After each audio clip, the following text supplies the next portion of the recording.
क्या आप लोगों ने भी यही फील किया जो मैं की कि करणवीर को जानबूझ करके टारगेट किया गया? पूरा का पूरा वीकेंड का भार करणवीर के ऊपर में चला दिया गया और करणवीर को लोगों के और व्यूवर्स के नज़र में नेगेटिव दिखाने की कोशिश की गई। नमस्कार दोस्तों, मैं अर्चना सिंह। स्वागत है आप सभी का मेरे चैनल अर्चना सिंह शॉर्ट्स में। तो आज मैं आप लोगों के बीच आ गई हूँ बिग बॉस 18 वीकेंड के बार का ज्वाइंट रिव्यू लेकर के। तो आज हम सबसे पहले बात करेंगे सैटरडे को जो दिखाया गया था चाहत और अविनाश के ऊपर में, जो दिखाया गया था कि उनकी मदर, अविनाश की मदर और चाहत की मदर दोनों को बिग बॉस बुलाएं।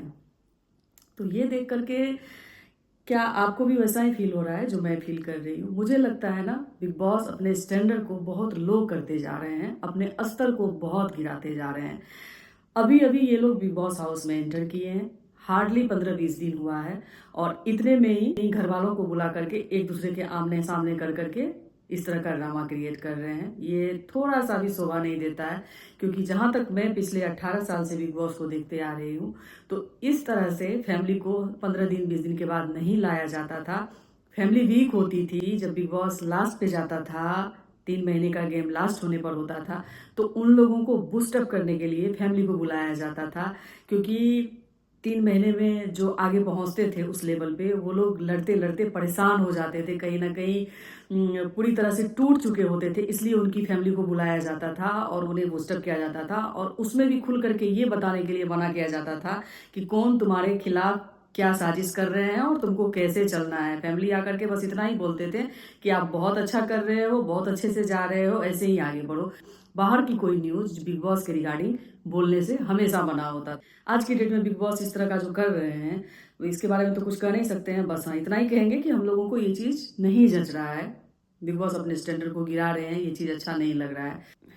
बट गेम उनका है, उनको जो मर्जी होगा वो करेंगे, और हम तो यहाँ बैठे हैं उनको जज करने के लिए, उनके ऊपर रिव्यू करने के लिए। तो हम शुरुआत करते हैं चाहत की मदर और अविनाश की मदर में जो बातें होती है, जो मुद्दा होता है, उस पर बात करते हैं।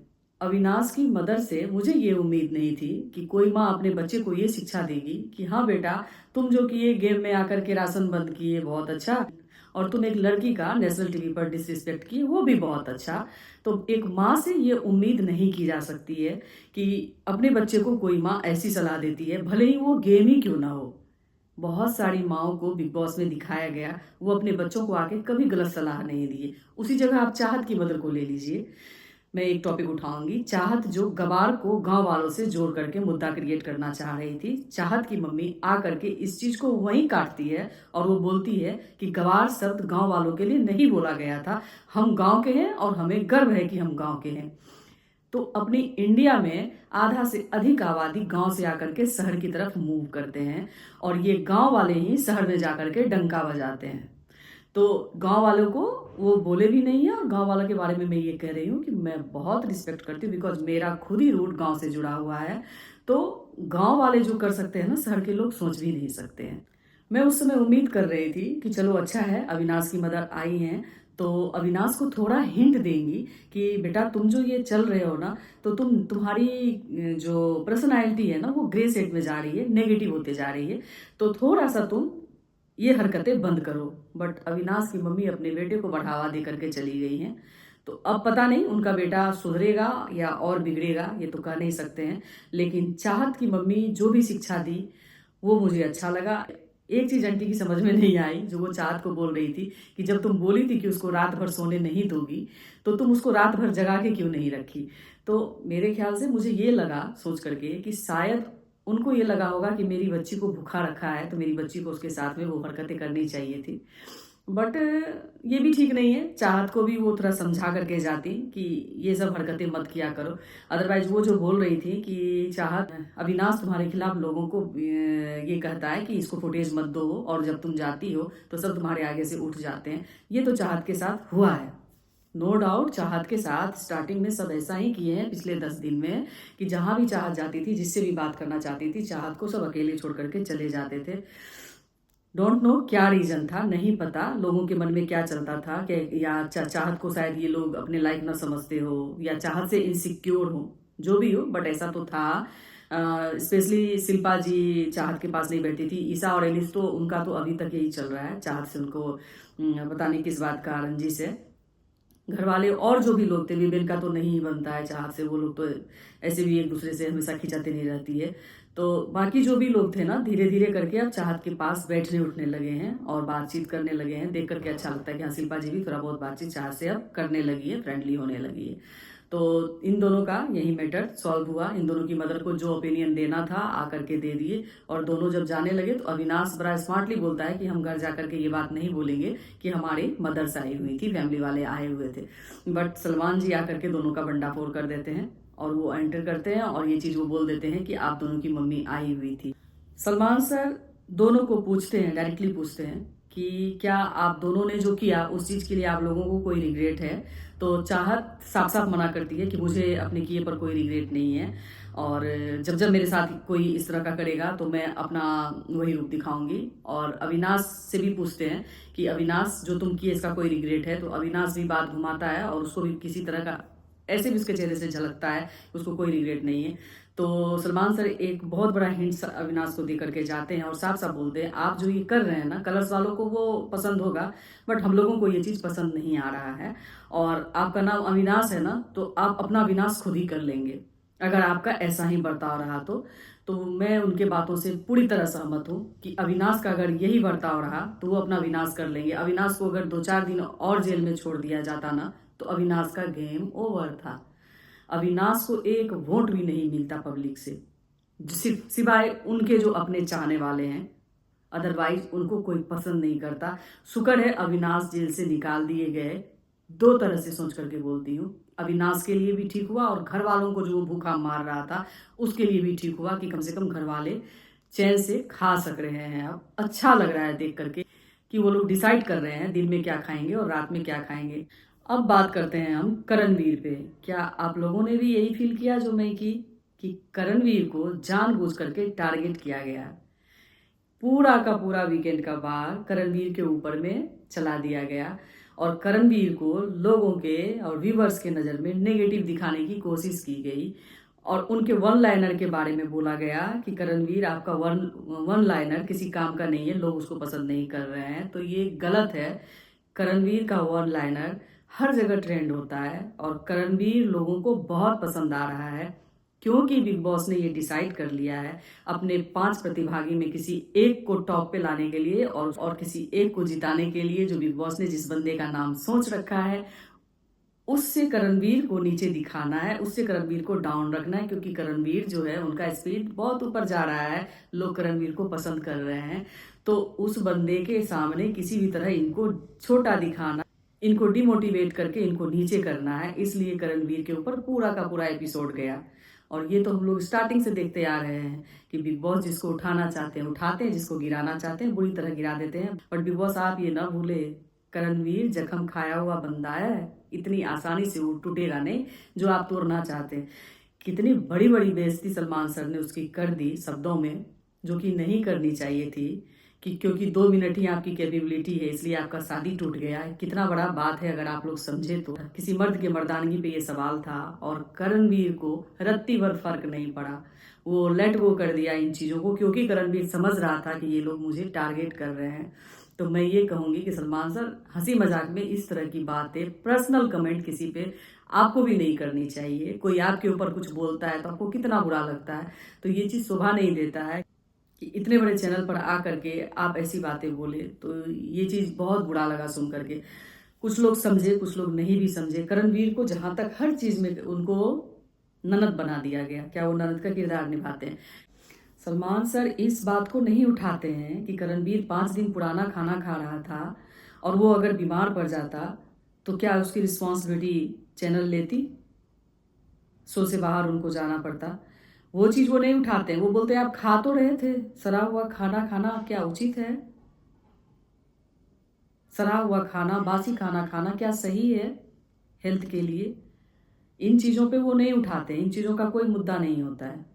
बस मुद्दा ये होता है कि करणवीर चुगली कर रहे हैं लोगों का। करणवीर लोगों को उकसा रहे हैं, करणवीर आगे से नहीं जा रहे हैं। करणवीर का अपना स्टाइल है जो हम लोगों को समझ में आ गया है। अब देखना ये है कि मेकर्स के पंप करने से, सलमान सर के बोलने से करणवीर और क्या करते हैं।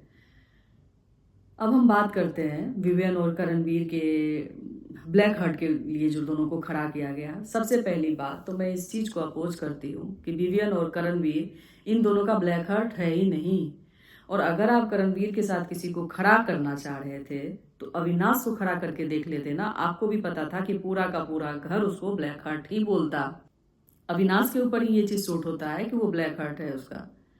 विवियन तो कहीं से भी ब्लैक हार्ट नहीं लगता है। मुझे तो करणवीर भी कहीं से ब्लैक हार्ट नहीं लगता है। ये दोनों तो हमेशा लोगों के लिए अच्छा ही सोचते हैं। ये लोग किसके लिए बुरा सोच रहे हैं, किसका बुरा किया। जो बुरा किया है, जिससे लोग नाराज हैं, उनको तो आप बेबी पैम्पर करके साइड में रखे हुए हैं। एक बार उनको मैदान में खड़ा करते तब तो देखने को मिलता कि ब्लैक हार्ट किसका है। अगर ब्लैक हार्ट की बात करते हैं तो एलिस ओडिशा का भी ले लेते। वो लोग भी तो हमेशा चुगली ही करती रहती है। क्या करती है सिवाय चुगली के, सिवाय बीचिंग के? उन लोगों के पास क्या मुद्दा है, क्या करती है? तो ब्लैक हार्ट तो वो हुआ ना जो दूसरों की शिकायत करता है, दूसरों की बुराई करता है, दूसरों का अच्छा नहीं चाहता है। बेचारा विवियन का तो बेफालतू का ही 6 वोट करण को मिल गया और 7 वोट विवियन को। विवियन तो सबसे अच्छा बंदा है, सबसे साफ दिल का है।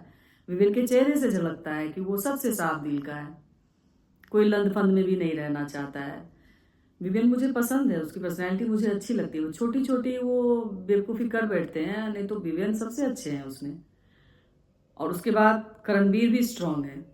मैं हमेशा से कह रही हूँ कि टॉप 2 में यही दोनों प्रतिभागी डिजर्व करते हैं। यही ऐसे कंटेस्टेंट हैं जो टॉप 2 के लायक हैं। बिग बॉस का यही कोशिश है करणवीर और विवियन दोनों को जो है ना एक दूसरे की एंटी खड़ा कर दिया जाए, एक दूसरे में फाइट दिखाए। बट ये दोनों एक ऐसे एज में हैं कि अंडरस्टैंडिंग है दोनों में, समझदार हैं, दुनिया देखे हैं, बहुत उतार चढ़ाव भी देखे हुए। तो मुझे नहीं लगता कि ये दोनों सामने सामने कुत्ते और बिल्ली की तरह झगड़ेंगे जैसे अभिषेक करता है। तो ये उम्मीद तो बिग बॉस इन दोनों बंदों से ना ही करे। और करणवीर को ननद का उपाधि दे दिया गया कि वो लोगों की कान भरते हैं और खुद आगे जाकर के कुछ नहीं करते हैं। करणवीर क्या कसर बाकी रखे अविनाश को बेइज्जती करने में। अविनाश जैसे जैसे उसके साथ में बिहेव करता था, करणवीर उसको मुंह तोड़ जवाब देता था। यहाँ तक कि करणवीर भूखा मर गया बेचारा, बट वो अविनाश के पास गिड़गिड़ाया तक नहीं जा करके। और करणवीर विवियन को जो हमेशा बोलते रहते हैं, उनको विवियन से कोई दुश्मनी नहीं है। वो विवियन को बस इतना ही बोलते हैं कि तुम एज में उससे बड़े हो, ओहदे में उससे बड़े हो, और तुम एक 25-26 साल के लड़के के नीचे जाकर के खेल रहे हो, ये तुमसे उम्मीद नहीं है। कहीं ना कहीं करणवीर और विवियन एक दूसरे को बहुत पहले से जानते हैं और अच्छे फ्रेंड रह चुके हैं, जहाँ तक आप लोग भी समझ रहे होंगे। और इन दोनों की दोस्ती ऐसे नहीं टूटेगी। दोनों एक दूसरे के ग्रुप से अलग होंगे, अपने अपने हिसाब से खेलेंगे, कुत्ते बिल्ली की तरह तो बिल्कुल नहीं लड़ेंगे, मेरा जो ऑब्जर्वेशन है। और मैं चाहती भी नहीं हूँ कि ये लोग इस तरह से कुत्ते बिल्ली की तरह लड़ाई करें। समझदारी से करणवीर अपना पॉइंट रखते हैं तो क्या बुराई है अगर करणवीर अपनी पॉइंट को रखते हैं, हर बात पे उछल के नहीं जाते हैं। हर व्यक्ति का अपना अलग अलग पर्सनैलिटी होता है ना। कुछ लोग वैसे ही अपना जीवन जीते हैं, कुछ लोग लड़ते झगड़ते सामने में आकर के बड़बड़ बड़बड़ करके अपना जिंदगी जीते हैं। तो उसकी वो पर्सनैलिटी है, आप उसको चेंज तो नहीं कर सकते हैं। आप बहुत कीजिएगा तो उसको निकाल दीजिएगा। अगर उसको निकाल दीजिएगा तो आपके बिग बॉस में गेम खेलने वाला बचेगा कौन? अविनाश को मुंह तोड़ जवाब तो करणवीर ही देता है, अदरवाइज कोई तो ऐसा उसमें नहीं है जो अविनाश से भिड़ता है। और एक श्रुतिका का भी कैरेक्टर मुझे बहुत सही लगता है। श्रुतिका भी अविनाश को अच्छे से धोती है। अविनाश जिस कैटेगरी का लड़का है ना, जो किसी का इज्जत नहीं करता, श्रुतिका उसको बढ़िया डोज देती है। और ये चीज श्रुतिका को आगे लेकर के जाएगा। अगर स्ट्रांग लेडी में अभी तक बोले तो श्रुतिका और चाहत, ये दोनों मुझे लगती है जो आगे जाएगी। वीकेंड के बारे में शिल्पा जी को जो दिखाया गया है तो उनकी हिपोक्रेसी भी दिखती है। वो दोनों तरफ बना के रखना चाहती है, करणवीर से भी और विवियन से भी। दोनों को चाहती है कि मेरे आगे पीछे घूमे या फिर मैं उन लोगों के साथ रहूं हमेशा। लेकिन विवियन जो है उनसे कटते जा रहे हैं और शिल्पा जी को ये चीज फील होता है कि विवियन उनसे क्यों कट रहे हैं। और हिपोक्रेसी भी क्या बोले, होता है किसी किसी को कि दो बंदों को वो पसंद कर, क्योंकि विवियन और करण जो है उनकी बातों को समझते हैं। तो शिल्पा जी को इसलिए ब्लैक हार्ट देने में उनको परेशानी हो रही थी। वो बोल रहे थे मेरे लिए दोनों ब्लैक हार्ट तो मैं किसी को नहीं दे सकती, लेकिन जब आप कहते हैं तो विवियन को वही खाने वाने को की जो प्रॉब्लम हुई थी उस चीज़ को लेकर के शिल्पा जी उनको ब्लैक हार्ट देती है। तो शिल्पा जी का भी गेम अब खुल करके आ रहा है, वो कुछ कुछ बातें बोलती हैं सामने से। तो अब देखते हैं, लेकिन शिल्पा जी को बुस्टअप भी किया जा रहा है, वीकेंड के बारे में उन पे फोकस किया जाता है। रोहित सर की एंट्री होती है और अजय देवगन की, और रोहित सर को अंदर भेजा जाता है और वो फिर एक गेम खेला जाता है मुंह काला करने वाला, जिसमें कि मैक्सिमम आदमी अविनाश का ही नाम लेते हैं और शहजादा का घूम फिर करके एक ही नाम आ जाता है, या तो अरफीन खान या सारा खान।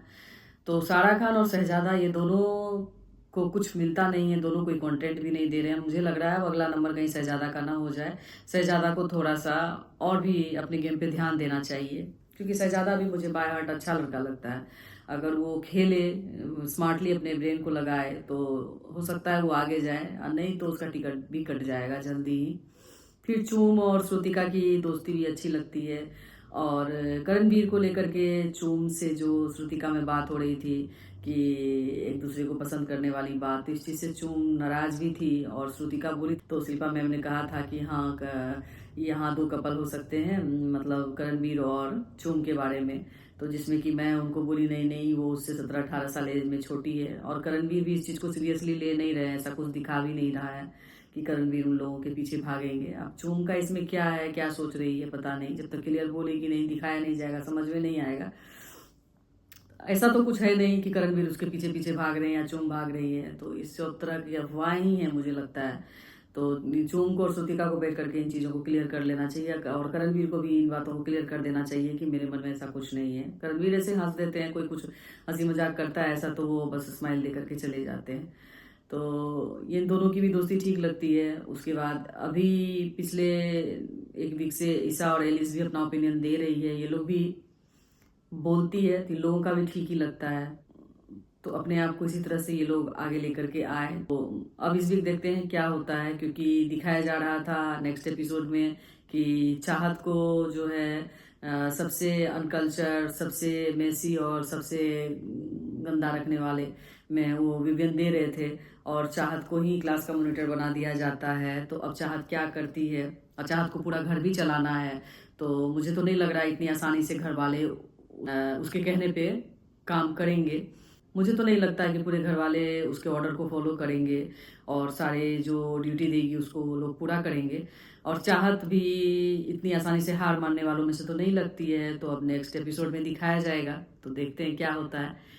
और इसी बीच नायरा को एग्जिट कर दिया गया। तो नायरा का लाइव में मैं कभी कभी देखती थी, तो लाइव फीड में उनका बहुत सारा फुटेज रहता था जो कभी भी बिग बॉस डे के एपिसोड में नहीं दिखाते थे। तो हो सकता है नायरा उनको पसंद नहीं होगी, और नायरा खुल के बहुत बात नहीं भी बोलती थी स्टार्टिंग में, धीरे धीरे वो लोगों से घुलने मिलने लगी थी, और वो जो बोलती थी ना उनका ओपिनियन मुझे बहुत अच्छा लगता था। तो नायरा को निकाल दिया गया। तो नायरा अभी जाने के लिए डिजर्व नहीं करती थी, उनके जगह पर बग्गा पाजी जा सकते थे, बग्गा पाजी को निकाला जा सकता था। बट अगर बिग बॉस को नायरा को ही निकालना था तो कोई क्या कर सकता है।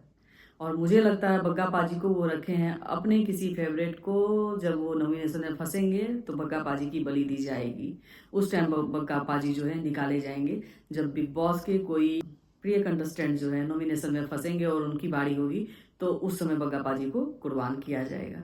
तो ओवरऑल जो भी था हर चीज़ों पे हम लोग ने फोकस कर लिया है, जो मेन मुद्दा थी जिस पे बात कर सकते थे आई थिंक उस पर हम लोग बात कर लिए हैं।